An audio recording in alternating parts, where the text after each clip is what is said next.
जय श्री कृष्ण।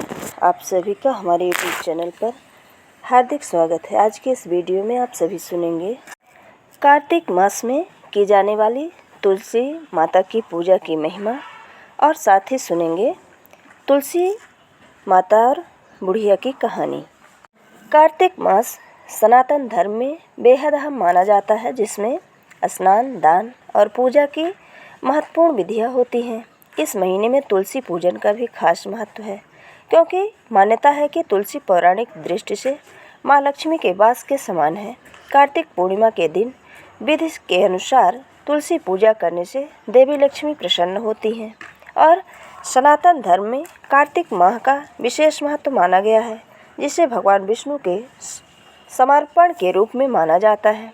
इस माह में विभिन्न पर्व और व्रत भी मनाए जाते हैं, जिसमें तुलसी पूजा का खास महत्व है, क्योंकि मान्यता है कि भगवान विष्णु तुलसी के हृदय में शालिग्राम के रूप में निवास करते हैं। इस वजह से भगवान विष्णु पर तुलसी अर्चना और दीपदान का भी विशेष महत्व माना जाता है। आइए सुनते हैं तुलसी की पौराणिक कथा। तो एक बार शिव ने अपने तेज को समुद्र में फेंक दिया था। उससे एक महातेजस्वी बालक ने जन्म लिया। वह बालक आगे चलकर जालंधर के नाम से पराक्रमी दैत्य राजा बना। इसकी राजधानी का नाम जालंधर नगरी थी। दैत्यराज कालनेमी की कन्या वृंदा का विवाह जालंधर से हुआ। जालंधर महाराक्षस था। अपनी सत्ता के मद में चूर उसने माता लक्ष्मी को पाने की कामना से युद्ध किया, परंतु युद्ध से ही उत्पन्न होने के कारण माता लक्ष्मी ने उसे अपने भाई के रूप में स्वीकार किया। वहां से पराजित होकर वह देवी पार्वती को पाने की लालसा से कैलाश पर्वत पर गया। भगवान देवाधिदेव शिव का ही रूप धारण कर माता पार्वती के समीप गया, परंतु माता पार्वती ने अपने योग बल से उसे तुरंत पहचान लिया तथा वहां से अंतर्ध्यान हो गईं। देवी पार्वती ने क्रुद्ध होकर सारा वृत्तांत भगवान विष्णु को सुनाया। जालंधर की पत्नी वृंदा अत्यंत पतिव्रता स्त्री थी। उसी के पतिव्रता धर्म के कारण जालंधर न तो मारा जाता था और न ही पराजित होता था। इसलिए जालंधर का नाश करने के लिए वृंदा के पतिव्रत धर्म को भंग करना बहुत आवश्यक था। इसी कारण से भगवान विष्णु ऋष का वेश धारण कर वन में जा पहुँचे, जहाँ वृंदा अकेली भ्रमण कर रही थी। भगवान के साथ दो मायावी राक्षस भी थे, जिन्हें देखकर वृंदा भयभीत हो गई।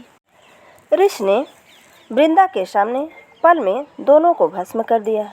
उनकी शक्ति देखकर वृंदा ने कैलाश पर्वत पर महादेव के साथ युद्ध कर रहे अपने पति जालंधर के बारे में पूछा। ऋषि ने अपने माया जाल से दो वानर प्रकट किए। एक वानर के हाथ में जालंधर का सिर था तथा दूसरे के हाथ में धड़। अपने पति की यह दशा देखकर वृंदा मूर्छित होकर गिर पड़ी। होश में आने पर उन्होंने ऋषि रूपी भगवान से विनती की कि वह उसके पति को जीवित करे। भगवान ने अपनी माया से पुनः जालंधर का सिर धड़ से जोड़ दिया, परंतु स्वयं भी वह उसी शरीर में प्रवेश कर गए। वृंदा को इस छल का तनिक भी आभास न हुआ। जालंधर बने भगवान के साथ वृंदा पतिव्रता का व्यवहार करने लगी, जिससे उसका सतीत्व भंग हो गया। ऐसा होते ही वृंदा का पति जालंधर युद्ध में हार गया। इस सारी लीला का जब वृंदा को पता चला तो उसने क्रुद्ध होकर भगवान विष्णु को हृदयहीन शिला होने का श्राप दे दिया। अपने भक्त के श्राप को स्वीकार करके भगवान शालिग्राम पत्थर बन गए। सृष्टि के पालनकर्ता के पत्थर बन जाने से ब्रह्मांड में असंतुलन की स्थिति हो गई। यह देखकर सभी देवी देवताओं ने वृंदा से प्रार्थना की कि वह भगवान विष्णु को श्राप मुक्त कर दें। वृंदा ने भगवान विष्णु को श्राप मुक्त कर स्वयं आत्मदाह कर लिया। जहाँ वृंदा भस्म हुई वहाँ तुलसी का पौधा उगा। भगवान विष्णु ने वृंदा से कहा कि हे वृंदा, तुम अपने सतीत्व के कारण मुझे लक्ष्मी से भी अधिक प्रिय हो गई हो। अब तुम तुलसी के रूप में सदा मेरे साथ रहोगी। तब से हर साल कार्तिक महीने के देव उठनी एकादशी का दिन तुलसी विवाह के रूप में मनाया जाता है। जो मनुष्य भी मेरे शालिग्राम रूप के साथ तुलसी का विवाह करेगा, उसे इस लोक और परलोक में विपुल यश प्राप्त होगा। उसी दैत्य जालंधर की यह भूमि जालंधर नाम से विख्यात है। सती वृंदा का मंदिर मोहल्ला कोट किशनचंद में स्थित है। कहते हैं कि इस स्थान पर एक प्राचीन गुफा भी थी, जो सीधी हरिद्वार तक जाती थी। सच्चे मन से 40 दिन तक सती वृंदा देवी के मंदिर में पूजा करने से सभी मनोरथ पूर्ण होते हैं। जिस घर में तुलसी होती है वहाँ यम के दूत भी असमय नहीं जा सकते हैं। मृत्यु के समय जिसके प्राण मंजरी रहित तुलसी और गंगा जल मुख में रखकर निकल जाते हैं, वह समस्त प्रकार के पापों से मुक्त होकर वैकुंठ धाम को प्राप्त होते हैं।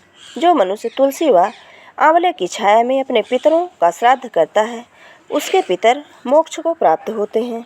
यह थी कार्तिक मास में तुलसी की पौराणिक कथा और उसकी महिमा। बोले तुलसी माता की जय। अब आइए सुनते हैं तुलसी माता और एक बुढ़िया की कहानी, जो कि कार्तिक महीने में तुलसी पूजन के बाद रोज़ सुनी जाती है। तो कार्तिक महीने में एक बुढ़िया माई तुलसी जी को सींचती और कहती कि हे तुलसी माता, सत की दाता, मैं तेरा बिरला सींचती हूँ, मुझे बहू दे, पीताम्बर की धोती दे, मीठा मीठा घास दे, वैकुंठ में बास दे, चटक की चाल दे, पटक की मोत दे, चंदन का काठ दे, रानी सा राज दे, दाल भात का भोजन दे, 11 की मौत दे, कृष्ण जी का कंधा दे। तब तुलसी माता यह सुनकर सूखने लगी।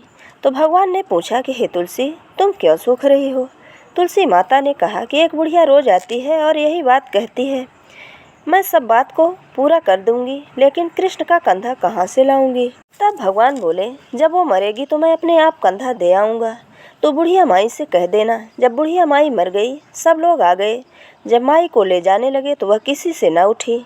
तब भगवान एक 12 वर्ष के बालक के रूप में अपना वेश बदल कर आए और बालक ने कहा, मैं कान में एक बात कहूँगा तो बुढ़िया माई उठ जाएगी। बालक ने कान में कहा, बुढ़िया माई, मन की निकाल दे, पीताम्बर की धोती ले, मीठा मीठा घास ले, वैकुंठ का बास ले, चटक की चाल ले, पटक की मौत ले, कृष्ण जी का कंधा ले। यह सुनकर बुढ़िया माई हल्की हो गई।